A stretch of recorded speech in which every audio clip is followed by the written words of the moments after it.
चीजें थी वो बदलती गई। कभी जन्म हुआ, कभी मृत्यु हुई, कभी खाए, कभी पिए, कभी स्त्री बने, कभी मालिक बने, कभी सास बने, कभी बहू बने, कभी पति बने, लेकिन क्या बने? मैं कैसी रही? एक। तो हमेशा हर काल में हर समय मैं हमारे साथ है। तो हमारी मैं कौन है? हाँ, शिव है। इसलिए 3 बार श्रद्धा से बोलिए, शिवोहम शिवोहम शिवोहम शिवोहम शिवोहम शिवोहम शिवोहम शिवोहम। कैसा है वो शिव? सत्यम शिवम, शिव है। शिव का मतलब कल्याणकारी है। जब तक वो हमारे संग है तब तक हमारा कल्याण होगा, चाहे दुख हो चाहे सुख हो, क्योंकि हम जिंदा हैं, जीवन है हमारे पास। अगर मर ही गए तो फिर क्या कल्याण और क्या कल्याण? जब तक वो शिव जो है वो इतना सुंदर है, तेरी छवि से दिखूं मैं तो प्यारी। जब तक उस शिव की छवि तुम्हारे अंदर है, तुम्हारा पति कहता है आहा आओ जी, रेखा जी कितनी सुंदर लग रही हो पिंक सूट पहनकर, हैं? अभी वो तारीफ कर रहा है, लेकिन उसके बाद ही इसी समय वो सुंदरता निकल जाए, वो जो हमारे अंदर रिफ्लेक्ट हो रहा है, वो जो प्रतिबिंब परमात्मा का आपके अंदर जा रहा है, जिसको जीव कहते हैं, वो प्रतिबिंब अगर चला जाए, फिर पति क्या कहेगा? निकालो और पिंक शिंक सब मिल जाएगा। पिंक छोड़ो, कुछ भी पहना हो। इसलिए तुम्हारी छवि से दिखूं मैं, ये बात हमेशा हमेशा याद रखनी है कि तेरी अंदर छवि है जिसके कारण मैं सबको प्यारी लगती हूँ, जिसके कारण मेरा होना है। लक्ष्मी जी, कोई पैसा 1-1 रुपया रखिए, दक्षिणा भी होनी है। 1-1 रुपया अपने अपने निकाल कर अपने अपने उसमें डाल दीजिए। ये मैं अभी नहीं कह रही, वो तो याद आ गया। लक्ष्मी जीवारो नजर सो उतारो, आज मेरे शिव घर आएंगे, आज मेरे घर आएंगे। आपके शिव जी प्रकट करेंगे, आज जरूर आपके हृदय में विराजमान होंगे, क्योंकि वही सुंदर है, वही कल्याण है। आपने वो लिस्ट दी थी, उसमें सब था नहीं क्या? दक्षिणा जरूर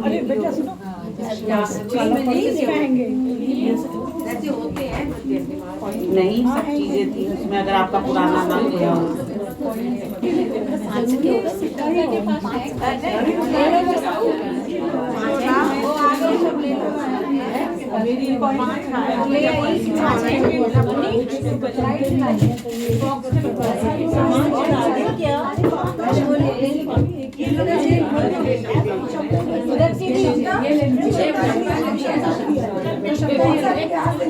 अपना नहीं, अपना चाहिए, दक्षिणा किसी की नहीं चाहिए। ये एक के भी नहीं बेटा लाइट अभी नहीं चढ़ाना, जब मैं बोलूंगी तब चढ़ाना। देख लिया था चाहिए है भाभी की चेंज नहीं, मतलब वो भी नहीं है, रोली का वो वस्त्र बनाते हैं, उसमें डाल देंगे, डाला हुआ है हमारा जोड़ देते हैं ना। हाँ जोड़ दो,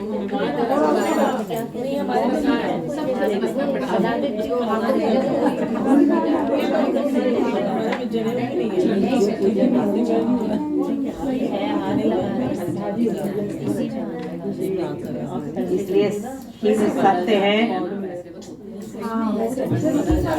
शिवम है, कल्याणकारी है और सुंदर है। काली पॉलिथीन पड़ी है। इसलिए जो सुंदरता पे रीझना, हम सब लोग सुंदरता पे रीझते हैं, कोई चीज हमें अच्छी लगती है,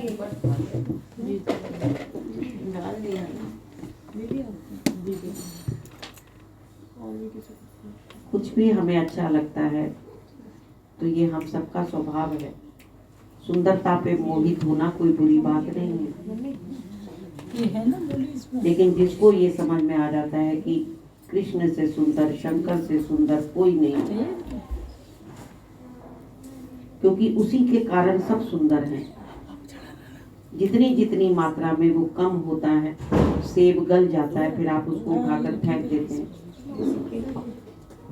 शरीर बुढ़ा हो जाता है तो फिर इतना आकर्षण उसमें नहीं रहता। इस तरह से सब वस्तुएं धीरे धीरे करके नाशवंत हो रही हैं।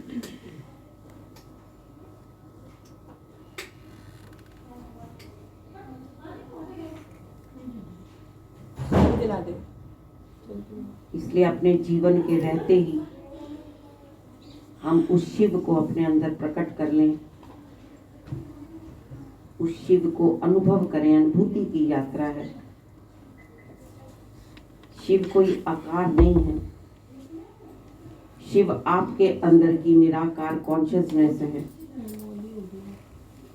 लेकिन जब हम आकार, महाशिव पुराण कहता है कि जब हम उसको आकारित करते हैं तो उस आकार के द्वारा हम निराकार तक पहुंच जाते हैं।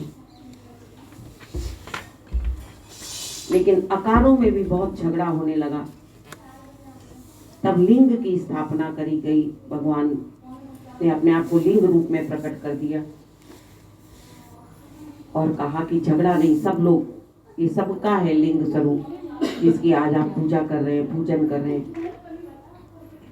भगवान के इस लिंग रूप का ये भगवान ने अवतार लेकर शंकर जी का, भोलेनाथ का जो कुछ भी किया वो गुरु बनकर किया, जीव के कल्याण के लिए। इसलिए उनका श्रृंगार, उनकी शादी, सब कुछ हमें सीख देती है कि हमें इधर संसार में कैसे रहना है।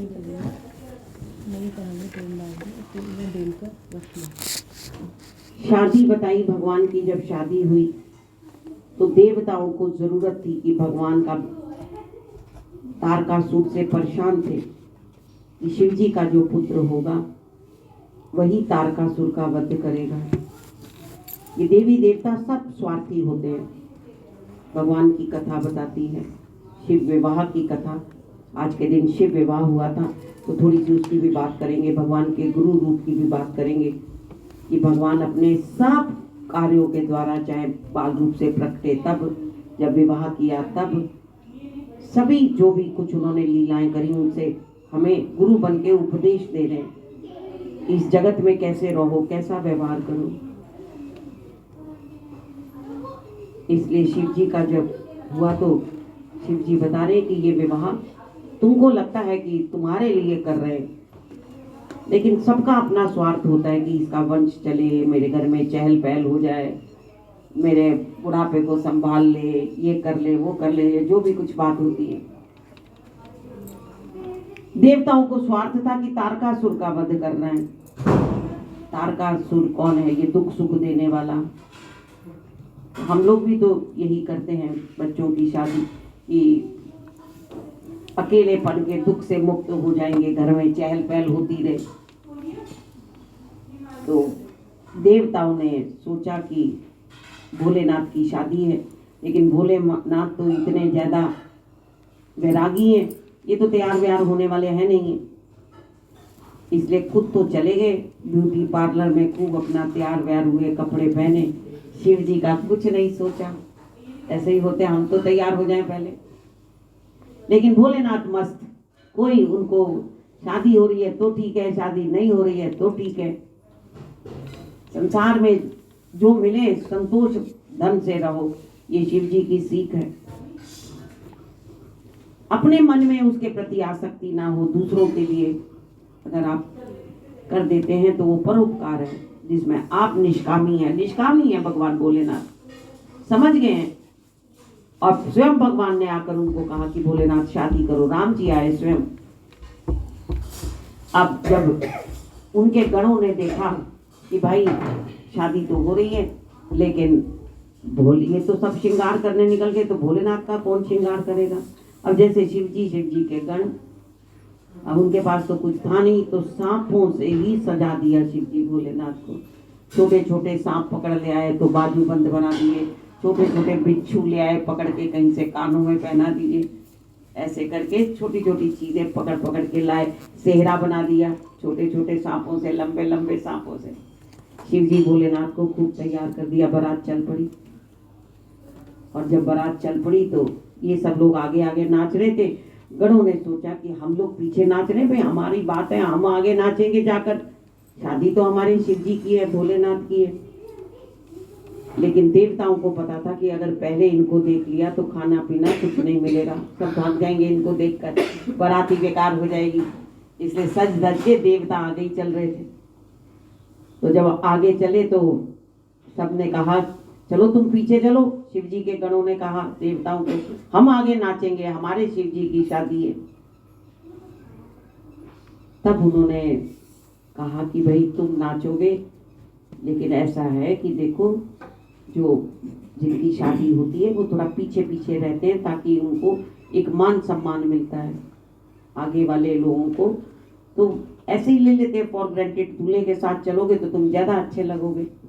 रुद्रों ने कहा अच्छा, हम लोग जो दूल्हे के साथ फोटो खींचती है, दूल्हे के साथ सब कुछ होता है, उसी के साथ चिपके रहो। ऐसे करके रुद्रगण पीछे चले गए और शिव जी भोलेनाथ आगे चले गए। अब शिव जी को जो तैयार किया, जो शिव जी ने डमरू पकड़ा हाथ में, जो शिव जी ने पाउडर की जगह उन्होंने भस्म लगा दी, तो ये हमें क्या संकेत, पाउडर थोड़े था उनके पास, भस्म थी वही लगा दी। तो शिव जी क्या बता रहे हैं कि इस देह को कितना भी सजा लो, लेकिन एक दिन इसको खाक हो जाना है। मत कर माया का अहंकार, मत कर काया गार से काची। इसलिए एक दिन इसको मिट्टी में, इसे बार बार भस्म लगा के बताते हैं कि दुनिया में आसक्त मत हो शिव जी भोलेनाथ, क्योंकि एक दिन जो है ये शरीर तुम्हारा नहीं है, एक दिन तुमको खो देना है। इसलिए उन्होंने नाग पहन लिए सब जगह। तो ये बताया कि अगर तुम विषयों में बहुत ज्यादा फंस जाओगे कि एसी के बिना गुजारा नहीं है, मिले तो बढ़िया, न मिले तो भी बढ़िया, ऐसा अगर भाव है तो ठीक है। लेकिन अगर हम बहुत ज्यादा विषयों में फंस जाते हैं तो हमारे गले का फंदा बन जाते हैं, गले में सांप लटकाए। शिव जी ने इसका अर्थ ये बताया कि व्यवहार करो विषयों के साथ, छोड़ने की भी जरूरत नहीं है, लेकिन उसमें आसक्त मत हो जाओ, ये सीख दी। नंदी पर बैठकर गए, किस पे जाते हैं बैठकर? घोड़े पर। लेकिन नंदी किसका प्रतीक है? धर्म का प्रतीक है। तो वासना से शादी नहीं करो, कामना से, धर्म के कारण शादी होनी चाहिए, धार्मिक, कि मैं सृष्टि के, भगवान की सृष्टि को बढ़ाने में मेरी भी एक सेवा है, इस तरह से। क्योंकि भगवान ने ये स्त्री पुरुष की जो भी फैक्ट्री बनाई है, जो भी शरीर आपको दिए हैं, तो इस भाव से, धर्म के भाव से शादी करना जरूरी है, बिल्कुल जरूरी है।